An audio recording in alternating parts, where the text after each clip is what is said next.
Planet Magazine. Also known as Wednesday 13. Welcome to Brutal Planet Magazine. Welcome to Brutal Planet Magazine. Welcome to the video. Welcome to Brutal Planet Magazine. You're listening to Brutal Planet. Hey, what's up, everybody? CJ Pierce here from Drowning Pool, and you're listening to Brutal Planet Media right here. Get yourself. Hey, I'm Steve from Within the Ruins, and this is Brutal Planet.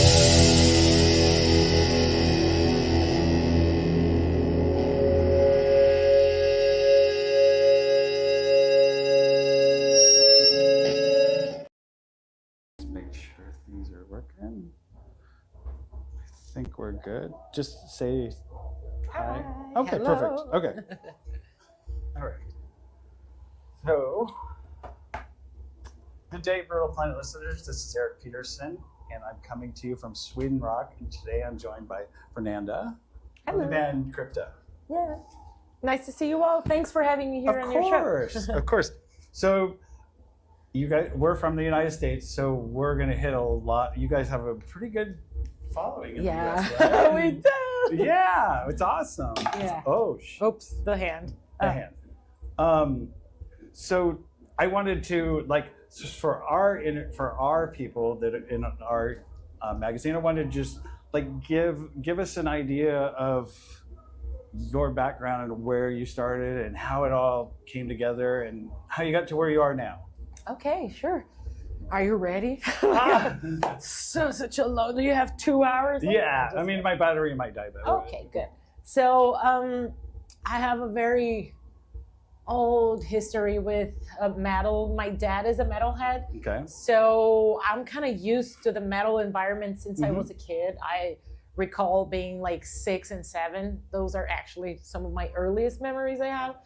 And my dad would record some cassette tapes for me with my favorite songs from what he was listening to. So there was a little bit of everything, like from Iron Maiden to Warlock to Biohazard and like Suicidal Tendencies and Axel Rudy Pell. So there was literally a lot. So A little I bit don't of mean to everything. interrupt, but I have to clear this up. The biggest metal band in the world. Okay. Who? For me, Yeah. Iron Maiden. Yes. I mean, we've had this discussion. People like saying Metallica and stuff. I'm like, no. Metallica's big in the U.S., but the world, To me, it's nobody is hands down compared to Iron Maiden, especially in South America. Yeah. South they're, America, they're really a thing. Whoa, in, yeah. Oh, so I'm sorry. Go no, on. it's all right. It's all right. I've been to this discussion Yeah. so many times. I mean, I started off, my favorite, probably the first band I was into when I was a kid was Kiss. Oh, nice. And I still think they're huge. Yeah. They have a huge importance to me. But Iron Maiden was the Yeah. band that made me want to play an instrument. Nice. Of Nice. Steve Harris. And my dad was he is a bass player too. And so to me, it was very natural to choose the bass guitar. And also I like Gene Simmons with the tongue and Yeah, everything. yeah. And they had released that Unplugged when I was around 6, 7. Yeah. And I listened to that a lot. And so I was pretty used. I was into metal since 6, 7, but of course I had my Hanson Spice Girls Mm-hmm. thing going on because I was a kid, And then when I was a teenager, then it got serious. And I was very serious about my metal, And then my dad has a CD collection, so I knew many, many bands from his collection because we barely had any internet back then. So he was my metal fountain. Nice. And nice. so because of that, I started with metal, heavy metal, power metal, symphonic metal. And then later on, I started, when I was 16, 17, I started listening to thrash metal. And then from thrash metal to death metal. And then, my first band, I was, I think, around, 16 when I started playing, and it was a power metal band. And then my second band, it was a heavy metal band. My third band, small projects, they wouldn't last much, was a melodic death metal band, like Arch Enemy kind of. Yeah. And then my other band, which was my longest, Mm-hmm. which was Nervosa. I was a thrash metal band, and then now Crypta, a death metal band. So kind of my bands kind of were walking alongside with my taste. Nice. And now, so yeah, that's kind of, it all happened very pretty much in a nutshell. But Yeah. before being in bands, I was really into, like, I was going to shows all the time. So before actually having bands that were touring and everything, I was interviewing bands. Like I studied, okay, all right. I studied journalism, and my main focus was like, I'm gonna study journalism so I can be a metal journalist. Yeah, So I nice. did a little bit of everything. Yeah. I would review CDs and concerts, and I would do like live pictures, live reviews. I had a radio show. I was interviewing bands in my radio show, and then I was a whole like a live reporter. Oh, okay. For a TV show. So I did a little bit of everything, but then like the band started getting more active, then I had to sacrifice my journalism career to focus on the bands, and I don't regret. Do you find that it's different when you played in Nervosa to playing in Crypta, because they're I mean the music's similar but not. Yeah. They're both, like Nervosa was thrash metal. Yeah. Now we're playing death metal in Crypta. They both stand on the extreme side of Yeah. metal, so they're similar in this category, let's put it this way, but they're very different genres. They're both extreme, but they're different. And so it was an interesting challenge to me, like, because I've played in Nervosa for like a decade. Mm-hmm. So playing and writing thrash metal was very natural to me. Now I could organically write, like all my protest lyrics and my fast riffs and everything. But then and I really always liked thrash and death metal like the same. Mm-hmm. They're both my favorite genres in metal. But then playing death metal is a whole different thing. Writing death metal, thinking death metal is a whole different thing. So it was interesting. On the beginning, I would create so many thrash metal riffs that wouldn't fit. I was like, oh my God, okay, so I will save them for a next project or whatever. So on the beginning, I had a lot of thrash metal riffs. But then it naturally started flowing. There's still a bit more thrash metal in the first Crypta album. On the second one, it's definitely more death metal.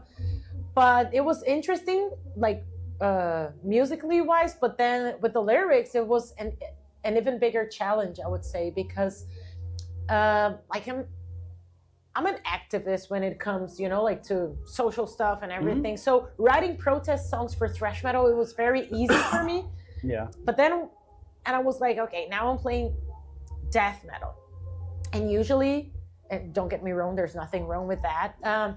Usually death metal bands, they talk about, like the occult and like demons and stuff like that, or gory stuff. And I wouldn't have repertoire to write about that. I was like, damn, I have no idea. Yeah. Like, I just couldn't. And I was like, okay, so what kind of dark things to match, like the darkness of death metal can I write about? And then I started bringing it to my reality. And, I'm very into psychology. And I was like, why don't I write about the dark aspects of our psyche, of our minds? We all have some crazy shit going on inside here. So I was like, maybe I'm going to write about that, because then at the same time that I'll be, like writing death metal, I'll also be, like unburdening and putting my heart out on the lyrics about my mental struggles and everything, about my pain. And also who knows, maybe I could support some fans who are going through the same stuff, like some dark times, dark periods in their lives, and maybe my music can be there to support them the same way some other artists were there for me when I was going through some dark stuff. So that's what it was cool. interesting. That's really cool. It was interesting, but kind of challenging. Yeah. It was kind of challenging, but I'm very glad and satisfied with it. Do you?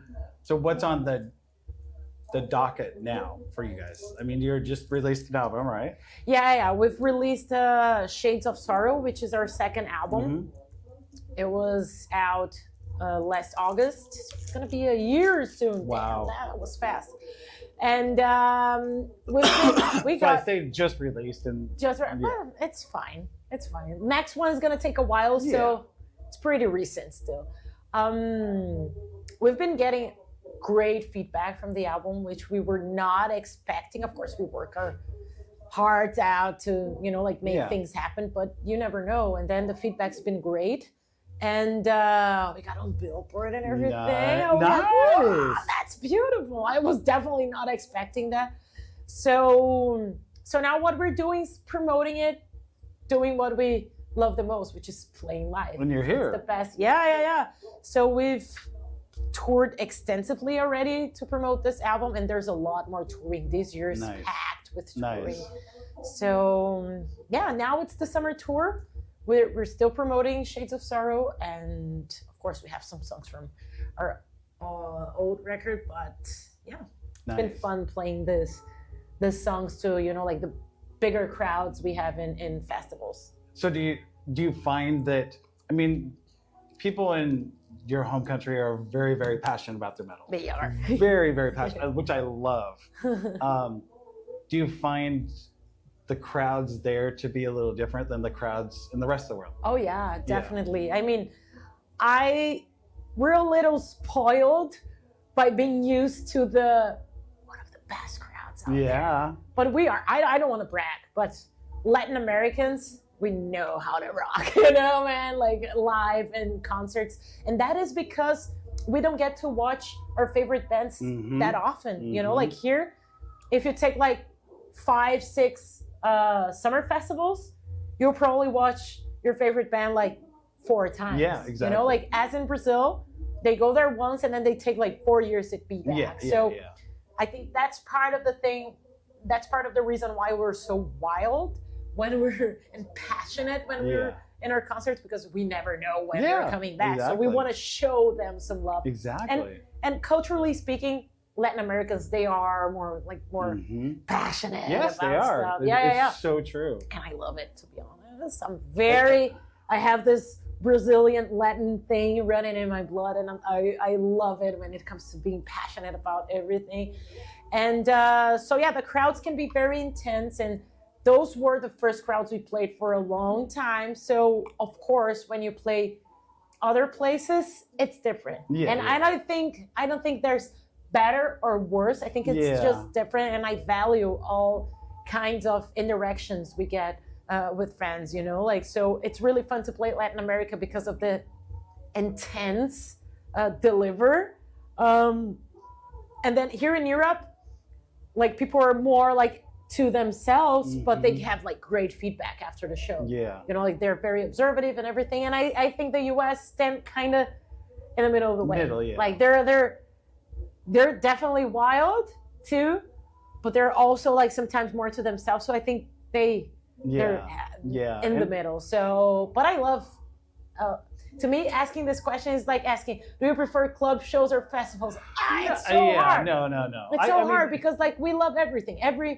Every experience has this unique worth and value. But see, I see it as like when you play a crowd that's there to see you, they're there to see you, so they're intense as shit. Yeah, when and then when you come here, you play a crowd that you're just a drop in the bucket with everybody else. You know what I mean? And so you're trying to like convince people that they need to stay and watch you. There's this feeling, but I like big festivals exactly because you're playing to a lot of people. Some of them have no idea who you are, or they maybe like other genres. So there's this special thing, and also like big crowds. This is like, I won't say you don't like big crowds. We do like big crowds, but I also like the small clubs because of the interaction. I can look fans in their eyes, you know, and see, like, I see you there. But even today, I saw you doing that. You were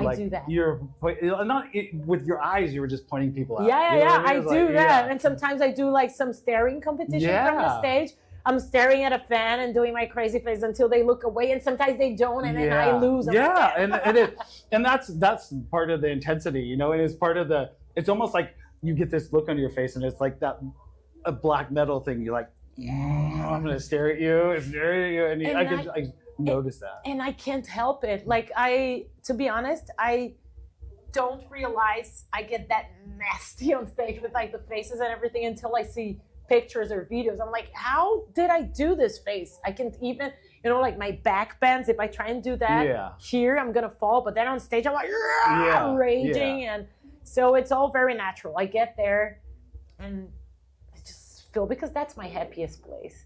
Like so I can feel the energy, and I'm like, oh yeah. Yes. I mean, I totally see it with all you guys on stage. Thank you. I mean, especially with you though, I can just see that intensity. Like, I remember if I had like lasers, I would just like. Yeah. That's what I feel. I like to laser people with my eyes. Yeah. I love that. Well, I just think it's amazing to have you guys here. I'm glad I was here, so I got to see you, because I've not seen you in the States. Yeah. I mean, but you live there? Yeah, I live in the States. Oh my God. We're going to be back soon with Hatebreed and Carcass. It's going to be a great tour. And maybe, hopefully, you'll go there. Yeah, I will, for sure now. And that's going to be, but you caught a longer set today. Because Okay. it's a, that's a support tour. So we get like half an hour or so. Half an hour or something like that. But I get to watch Carcass and Hatebreed. Nice. Nice. But here it was like way longer set, like it's a double, and the crowd was very intense today. I was really there were some Brazilians too with their flags and everything, but they were like interacting a lot.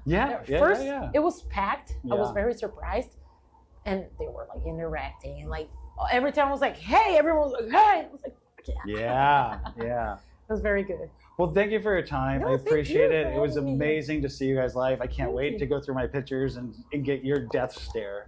Awesome. You'll find some. Check these guys out anytime. Check them out on their social medias. They have very good social media skills. Thank you so much, everyone who's watching. And hopefully I'll meet you on the road. Yeah. And thank you for having me here. Of course. It's very Thank nice you. and important for us. Yes.